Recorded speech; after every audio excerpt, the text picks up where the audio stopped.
The moment the bell rings out, a collective sigh of relief comes from everyone. Much of the morning's been taken up by droning lecture on stoichiometry, a topic entirely unbefitting of the insufferable heat permeating the classroom. Knowing that attempting to teach anything more would be an exercise in futility, Muto gives up and begins clearing the teaching materials from his desk for the day.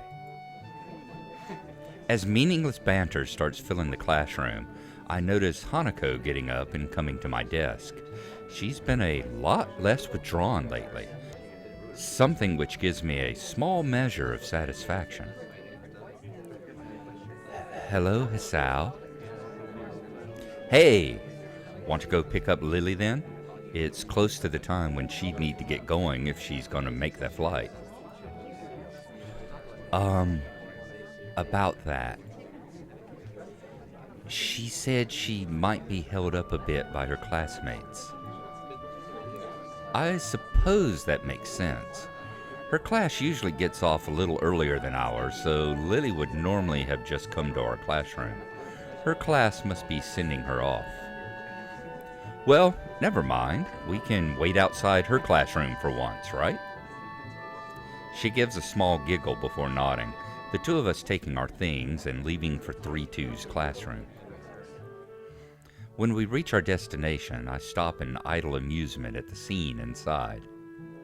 One of the shorter girls from the class has Lily wrapped in an enthusiastic hug, her head no higher than Lily's chin.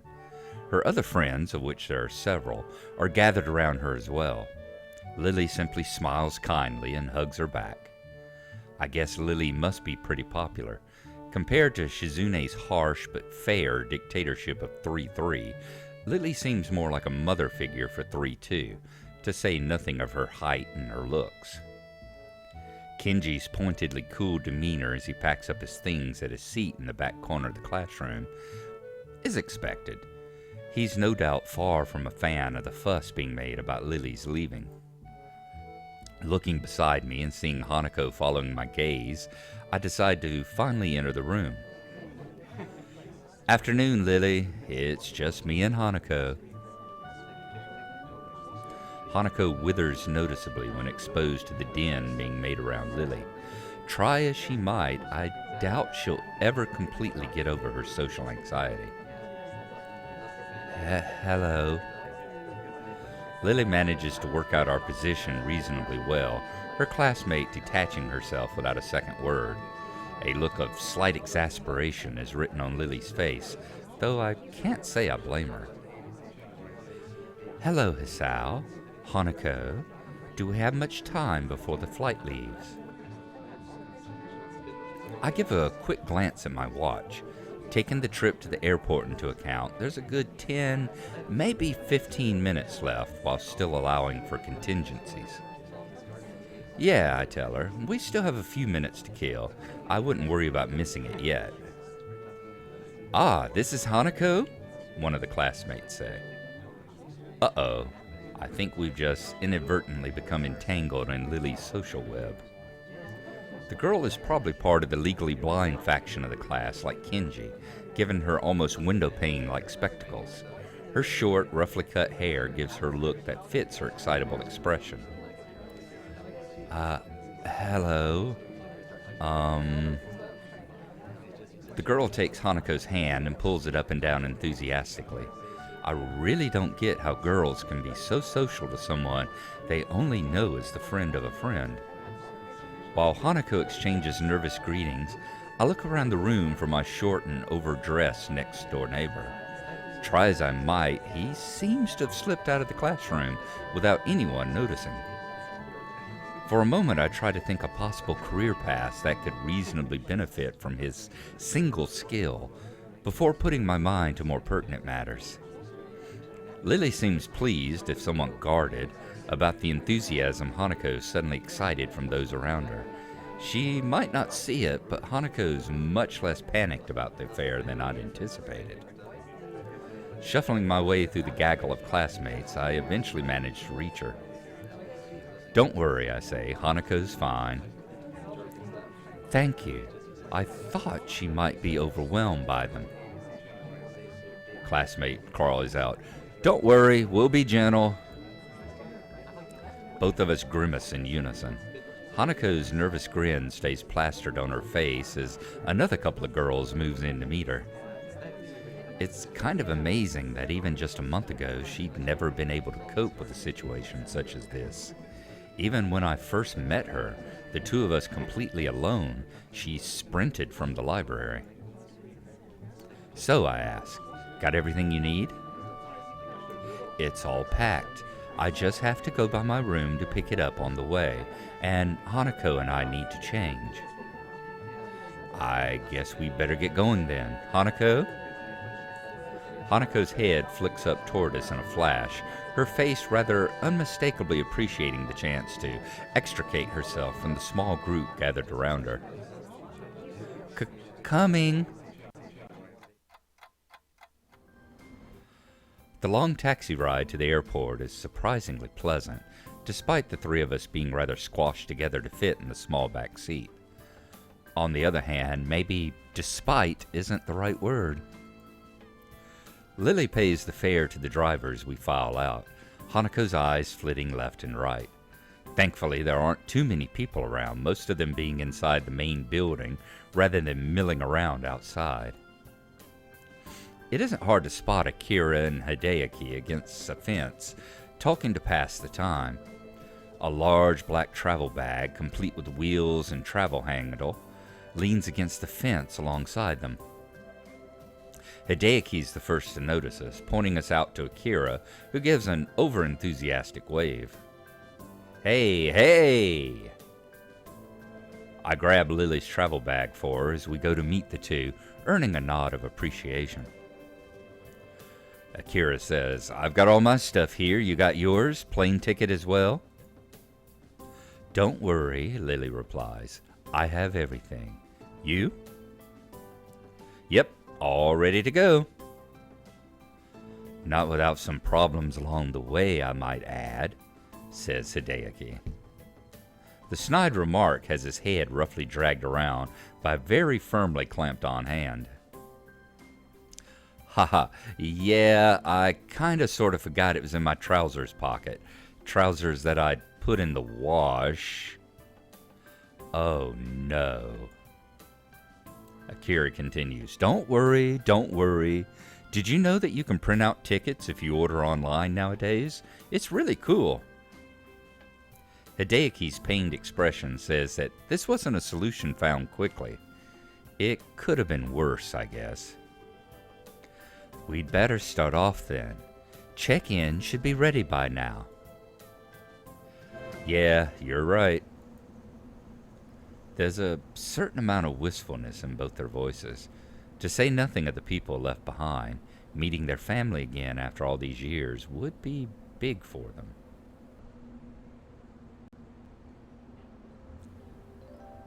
"Lily," Hanako says. She wraps Lily in a gentle hug to say goodbye, one of which is warmly reciprocated. Lily and I share a brief hug afterward, each of us saying our goodbyes. Beside us, Akira and Hideaki break off from a small hug and a word or two between them. It would probably look quite nice if not for the almost comical height difference between the two. Lily takes a hold of her sister's arm once all that needs to be said in farewells is said, the two walking past the huge glass doors. "Goodbye, Hisao, Hanako." "See ya," Akira adds. "Don't do anything stupid, shorty." We wave at them until they disappear from sight in the throng of people moving around inside. And then we're alone. Well, that's that. I turn to see Hideaki already beginning to walk off. "See ya," I say. He throws a hand in the air in a manner I'd expect of Akira. In the end, it's just Tanako and me left standing outside. I rest my hand on her shoulder. She absent-mindedly gazes toward the front doors of the building, as if she might catch a glimpse of either of the two before they disappear. "Don't worry," I tell her. "The time will pass fast."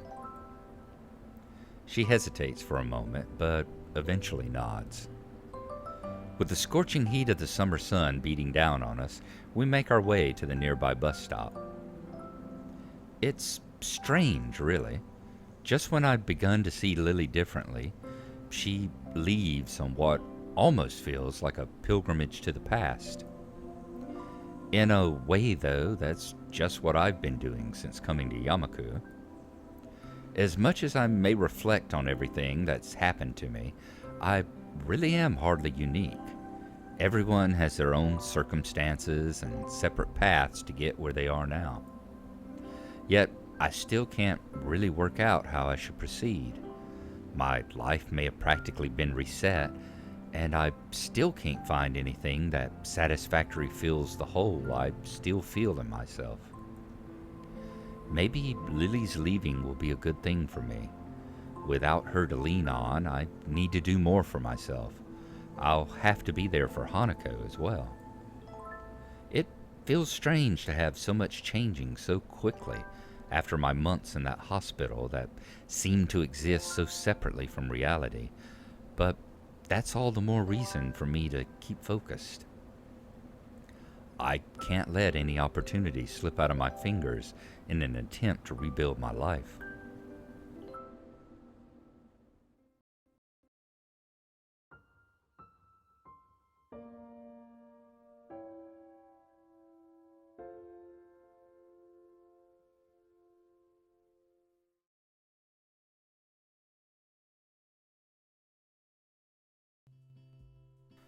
I rest my chin on my hand as I absent-mindedly look out of the window.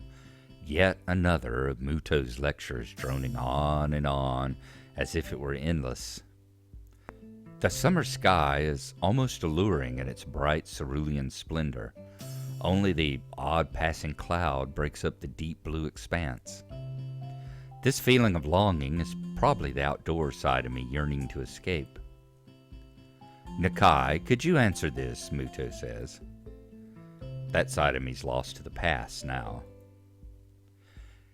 In that case, I think it would use the ane suffix, I say.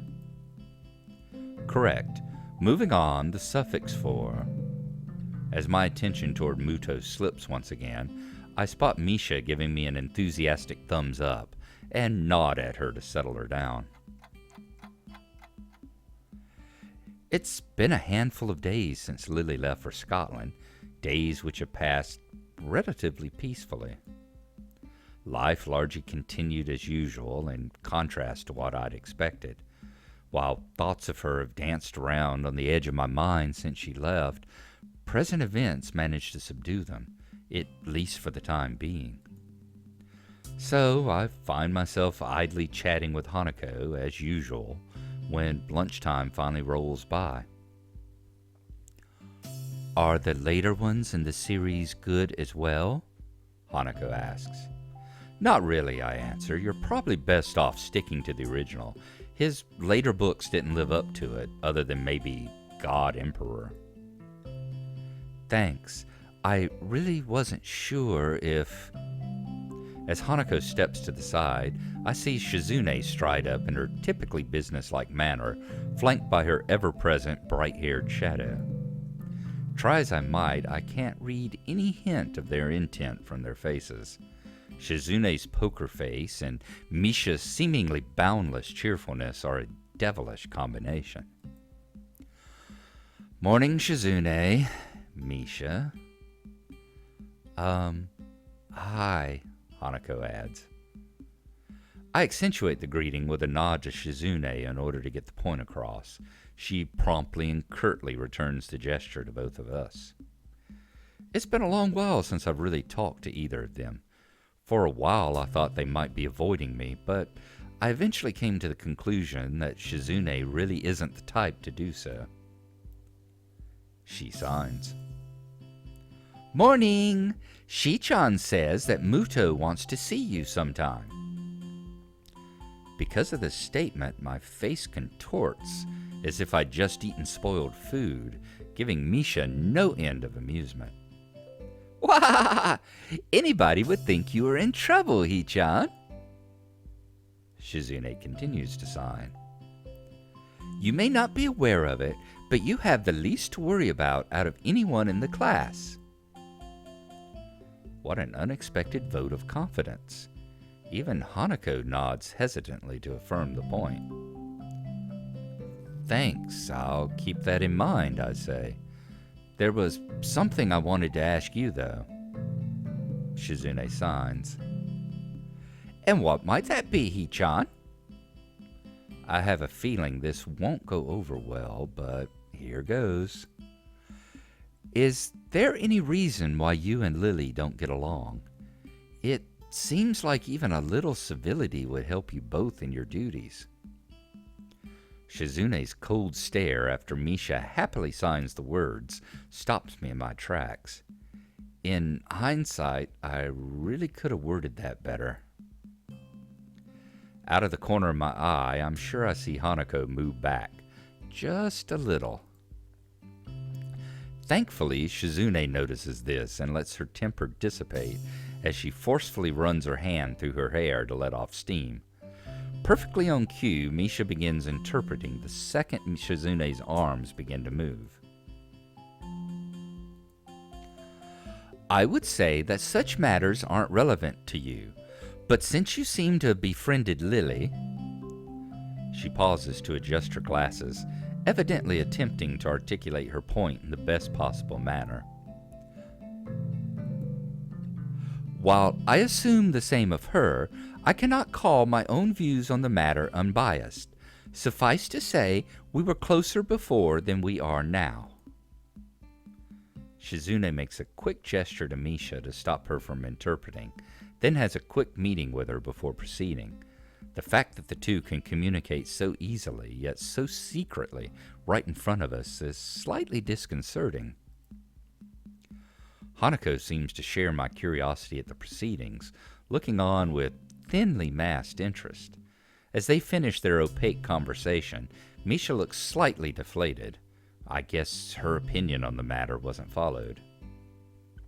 Shi-chan says you should ask Lilly about it, as she doesn't want to be the one that gets you involved. Ah, well, I'll just have to ask her after she gets back. At least I got some information out of Shizune. The two having been on close terms means that they weren't always at each other's throats, or at least not quite to this extent. I understand, I tell her. Thanks anyway. With a nod and a farewell, the two break away and walk out the door, no doubt headed straight for the student council room. Could have gone worse, I suppose. Hanako lets out a long breath, relieved at the confrontation's resolution. I can't say I blame her. I'll see you later then, she asks. Yeah, I'll meet you in the tea room. See ya. With that, she waves and joins the trickle of students leaving the classroom. Nakai, could I speak with you for a moment? Muto interrupts. Delivered in his typical monotone manner, he apparently decided that I needed a reminder to see him already. Eventually, I finish packing up my things. By the time I reach his desk, the classroom is close to empty. Yes, sir? He looks up, taking measure of my face before giving an awkward, rather obviously acted chuckle. No need to feel guilty. You're not in any trouble. I just want to ask you something. I've asked a few of the other students so far. That's something, at least. For a moment, I thought my maxim of keeping my head down and pen up had failed me. So, what did you want to talk about? To start with, he continues, what do you think of your progress in this class so far? Good? Bad? I detest that kind of question. For a fair amount of time, I try to think of a response that is neither pathetically humble nor cocky. I'd say I'm doing okay. The work doesn't seem too hard, and I'm doing better on the tests than I thought I would. That's a good answer, Muto says. A correct one, too. I give a mentalish sigh of relief at his satisfaction. To say that I don't gain a little pride from his comment would be a blatant lie. In the maelstrom of thoughts clouding my mind after learning that I'd be transferring to Yamaku, my school grade seemed utterly unimportant. Being entirely clueless as to what skill level would be assumed of me, once I actually got here, I was hugely relieved when I found out that I understood well enough the schoolwork we'd be doing. Muto continues, I know your circumstances might have thrown a wrench in the works, but have you given any thoughts to your future? My future? I ask. What you'd like to do as a profession. Have you thought any thoughts of where you'd like to be in 10 or 20 years' time? I wouldn't be surprised if you covered this ground in your previous school, but I don't have any record of it if you have. I suppose the last year of high school is the time when students would need to be thinking about such things.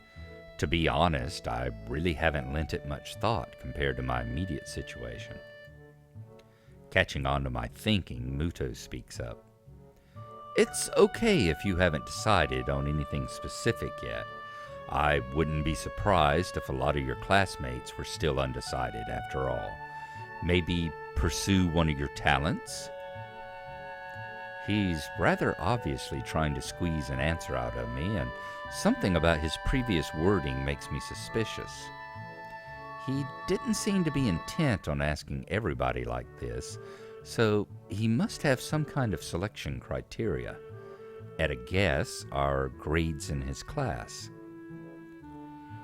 Well, I say slowly, something in science might be the path of least resistance. His face brightens, no doubt pleased at the thought of a prize student following his subject as a career path. Good. Having a general idea is the first step. I would advise you to think on it, though. I will, I answer him. Things are kind of settling down, which will help. Good to hear. Oh, and I've noticed that Ikazawa's attendance and grades have improved since you came to be friends. I'd like to thank you for that. I'm surprised you noticed we knew each other, I say. He gives a chuckle as awkward as his smile. This guy really has no idea how to properly act around others. Every facial movement seems like an act of careful but misdirected choreography. You could say that having a general idea of who knows whom is part of a teacher's job, he says. Catching himself before he goes off on a tangent, he loudly coughs into his hand. I'm sure you have things to do, though, so I'll stop there. Please do think about where you're headed from here, as you don't have long to go before you finish high school. I will, I tell him. Thanks. The brief talk ended, I take my leave. He goes back to fussing with the teaching materials on his desk. This is one of the times I'm envious of Lilly, almost maddeningly so. To have one's future so clear and so assured, yet working towards it from such a young age. It's an idea so utterly irreconcilable with my own thoughts, mired in the present day just as they've always been.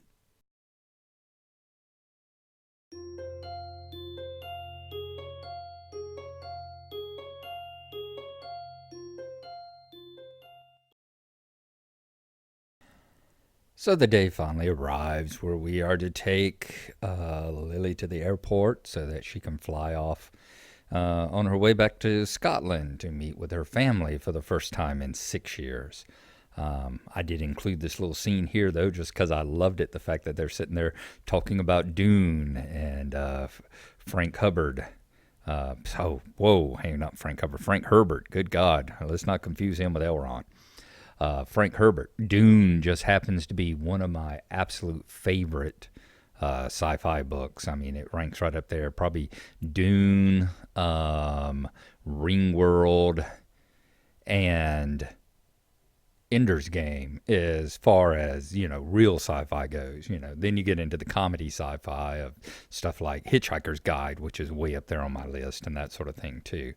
But and yeah, I definitely agree with them. I've read the first 3 or 4 books. I've read God Emperor. I've read um, Children of Dune and all, and yeah, none of them are nearly as good as the original Dune.